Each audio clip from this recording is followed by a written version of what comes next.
ಎಲ್ಲರಿಗೂ ನಮಸ್ಕಾರ. ನಾನು ಶಿಲ್ಪಾ. ಹಿಂದಿನ ಕ್ಲಾಸ್ ಅಲ್ಲಿ ನಾವು ಪ್ಲೇಟೋರವರ ಎಲ್ಲಾ ಸಿದ್ಧಾಂತಗಳನ್ನ ನಾವು ನೋಡಿದ್ದೇವೆ.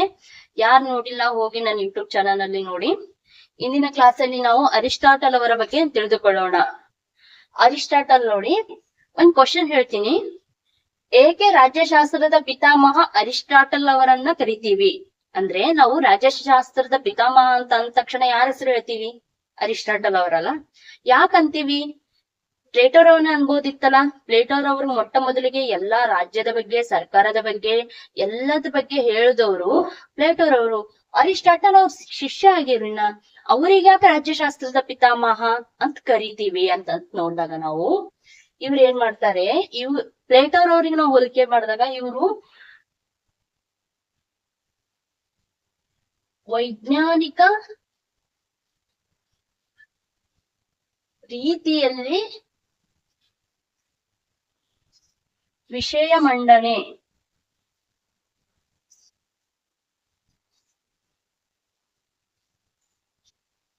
ಮಾಡ್ತಾರೆ. ಅಂದ್ರೆ ಪ್ಲೇಟೋರ್ ಅವ್ರು ನೋಡು, ಒಂದು ಆದರ್ಶ ರಾಜ ಒಬ್ಬ ಅರಸನಿಂದ ಆಳ್ಬೇಕು, ಆ ಅರಸ ಹೀಗೆ ಇರ್ಬೇಕು, ಅದು ಮದ್ವೆನೇ ಆಗ್ಬಾರ್ದು, ಮತ್ತ ಆಸ್ತಿ ಮತ್ತು ಸಮತಾವಾದ, ಆಸ್ತಿನ ಕೇವಲ ಒಂದು ಮೂರನೇ ವರ್ಗವಾದಂತಹ ಉತ್ಪಾದಕ ವರ್ಗ ಮಾತ್ರ ಹೊಂದಿರಬೇಕು, ಅದು ಸಾಮೂಹಿಕ ಭದ್ರತೆ ಒಳಗಿರ್ಬೇಕು, ಸ್ವಂತ ಆಸ್ತಿ ಮಾಡ್ಬಾರ್ದು. ಅಂದ್ರೆ ಈಗಿನ ಜಗತ್ತಿನಲ್ಲಿ, ಅವಾಗಿನ ಮನುಷ್ಯ ಅನ್ನೋದೇ ಆಸೆ ಬುರುಕ.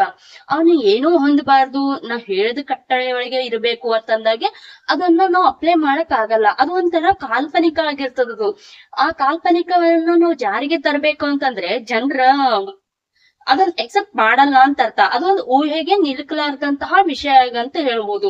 ಆದ್ದರಿಂದ ಇವ್ರದ್ದು ಏನ್ ಹೇಳ್ತಾರೆ ಅಂದ್ರೆ, ಇವ್ರ ವಿಚಾರಗಳು ಅಪ್ಲೈ ಮಾಡ್ಬಹುದು, ಅದು ವೈಜ್ಞಾನಿಕವಾಗಿ ಕೂಡ್ಯದ, ಅದ್ರದೇ ಆದ ಒಂದು ವೈಜ್ಞಾನಿಕ ನೀತಿ ನಿಯಮಗಳ ಅವ ಅಂತ ಇವ್ರು ಹೇಳ್ತಾರ. ಇವರು ಪ್ರತಿಯೊಂದು ಮೂಲಗಳನ್ನ ಪೂರಾ ಎಕ್ಸ್ಪ್ಲೇನ್ ಮಾಡ್ಕೋತಾ ಅದು ಯಾವ ರೀತಿ ಅಪ್ಲೈ ಆಗ್ಬೇಕು, ಅದು ಅಪ್ಲೈ ಬಹಳಷ್ಟು ವಿಚಾರಗಳನ್ನು ಅಪ್ಲೈನು ಮಾಡ್ಕೊಂಡಿದ್ದಾರೆ. ಆದ್ದರಿಂದ ಇವರು ವೈಜ್ಞಾನಿಕ ರೀತಿಯಿಂದ ಮಾಡಿದ್ದ ಸಲುವಾಗಿ ಅರಿಸ್ಟಾಟಲ್ ಅವರನ್ನು ರಾಜ್ಯಶಾಸ್ತ್ರದ ಪಿತಾಮಹ ಅಂತ ನಾವ್ ಹೇಳ್ತೇವಿ. ಈ ಕ್ವಶನ್ ಗೆ ಆನ್ಸರ್ ಗೊತ್ತೈತಲ್ಲ. ಈಗ ಅರಿಸ್ಟಾಟಲ್ ಅವರ ಜೀವನ ಚರಿತ್ರೆ ನೋಡ್ತಾ ಹೋಗೋಣ ನಾವು.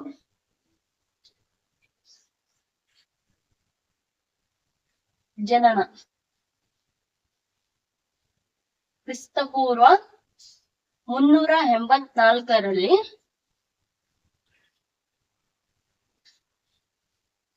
ಮ್ಯಾಸಿಡೋನಿಯಾದ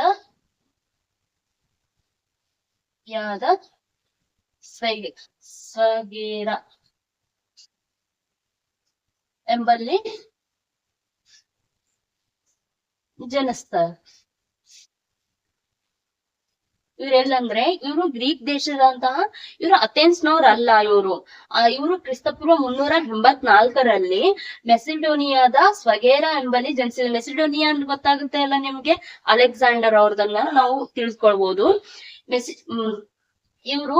ಇವರ ತಂದೆ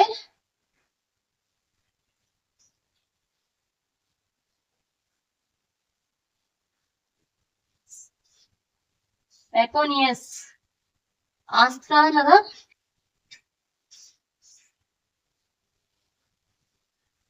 ವೈದ್ಯರಾಗಿದ್ರು.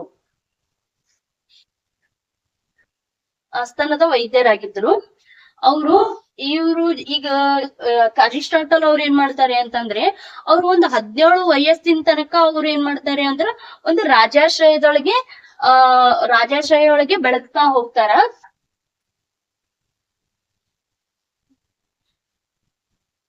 ಇವ್ರು ಏನ್ ಮಾಡ್ತಾರೆ, 17ನೇ ವಯಸ್ಸಿನ ನಂತರ ಅಥೆನ್ಸಿಗೆ ಬರ್ತಾರೆ.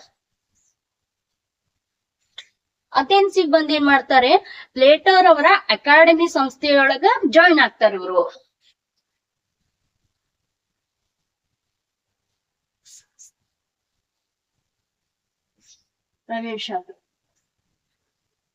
ಪ್ರವೇಶವನ್ನು ಪಡೀತಾರೆ. ಅಂದ್ರೆ ಪ್ಲೇಟೋ ಅವರವರ ಅಥೆನ್ಸ್ ಅಕಾಡೆಮಿ ಒಳಗ ಅಂದ್ರೆ ವಿಶ್ವವಿದ್ಯಾಲಯದೊಳಗ ಇವರು ಒಂದು ಪ್ರವೇಶವನ್ನ ಪಡೆದು ಪ್ಲೇಟೋ ಅವರಿಂದ ಬಹಳ ಪ್ರಭಾವಿತರಾಗ್ತಾರೆ. ಇವರು ಪ್ರಭಾವಿತರಾಗಿ ನಂತರ ಸುಮಾರು ವರ್ಷಗಳ ಕಾಲ ಅವ್ರು ಏನ್ ಮಾಡ್ತಾರೆ ಅಂದ್ರೆ ಹಲವಾರು ದೇಶಗಳನ್ನ ಸುತ್ತಾಡುತ್ತಾರೆ. ಅವರು 158 ದೇಶಗಳನ್ನ ಸುತ್ತಾಡಿ ಆ ದೇಶಗಳ ಪ್ರತಿಯೊಂದು ಸಂವಿಧಾನವನ್ನು ಅಧ್ಯಯನ ಮಾಡಿ ಆ ಸಂವಿಧಾನದ ಪ್ರತಿಯೊಂದು ಒಳ್ಳೆ ಒಳ್ಳೆ ಅಂಶಗಳನ್ನ ತಮ್ಮ ಪೊಲಿಟಿಕ್ಸ್ ಎಂಬ ಕೃತಿಯೊಳಗ ಅವರು ರಚನೆ ಮಾಡ್ತಾರೆ. ಅದು ಮುಂದೆ ಹೇಳ್ತಾ ಹೋಗ್ತೀನಿ. ಅವ್ರ ಜೀವನ ಚರಿತ್ರೆಯೊಳಗ ಇಷ್ಟು ನಾವು ನೋಡ್ಬೋದು. ಅವರ ಕೃತಿಗಳನ್ನ ನೋಡೋಣ. ಕಾನ್ಸ್ಟಿಟ್ಯೂಷನ್ ಸಂವಿಧಾನಗಳು, ಆನ್ ಮೊನಾರ್ಕಿ ಅರಸೊತ್ತಿಗೆ, Nicomachean ethics, Eudemian ethics, physics ಭೌತಶಾಸ್ತ್ರ, ಲಾಜಿಕ್ ತರ್ಕಶಾಸ್ತ್ರ, poetics, the custom of barbarians, natural history, politics. ಇಷ್ಟು ಕೃತಿಗಳನ್ನ ಹೇಳ್ಬೋದು. ಇಷ್ಟು ಕೃತಿಗಳನ್ನ ನೀವು ಅಧ್ಯಯನ ಮಾಡ್ಬೇಕು. ಈ ಎಷ್ಟು ಕೃತಿಗಳಲ್ಲಿ 3 ಕೃತಿಗಳನ್ನ ಕೊಟ್ಟು ಒಂದು ಕೃತಿ ಬೇರೆಯವ್ರಿಗೆ ಕೊಟ್ಟು ಇದು ಈ ಕೃತಿ ಅರಿಸ್ಟಾಟಲ್ ಅವರ ಯಾವ ಕೃತಿಯು ಅವರಿಗೆ ಸಂಬಂಧಿಸಿಲ್ಲ ಅಂತಾನು ಕ್ವಶನ್ ಕೇಳ್ತಾರೆ. ನೋಡಿ, ಈ ಪೊಲಿಟಿಕ್ಸ್ ಎಂಬ ಕೃತಿ ಅದ ನೋಡ್ರಿ, ಅವ್ರಿಗೆ ಯಾಕಿದು ಪೊಲಿಟಿಕ್ಸ್ ಈ ಕೃತಿಯಿಂದನೇ ಏನ್ ಹೇಳ್ತಾರೆ ಅಂತಂದ್ರೆ ಅವರು ರಾಜ್ಯಶಾಸ್ತ್ರದ ಪಿತಾಮಹ ಅಂತ ಹೇಳ್ತಾರೆ. ಯಾಕಂದ್ರೆ ಈ ಪೊಲಿಟಿಕ್ಸ್ ಕೃತಿ ಹೆಂಗಿದೆ ಅಂತಂದ್ರೆ ನಮ್ಮ ದೇಶಕ್ಕೆ ಒಂದು ಅಮೂಲ್ಯ ಕೊಡುಗೆ ಅಂತ ಹೇಳ್ಬೋದು. ನಮ್ಮ ದೇಶಕ್ಕಲ್ಲ, ಇಡೀ ಜಗತ್ತಿಗೆ ಒಂದು ಅಮೂಲ್ಯ ಕೊಡುಗೆ ಅಂತ ಹೇಳ್ಬೋದು.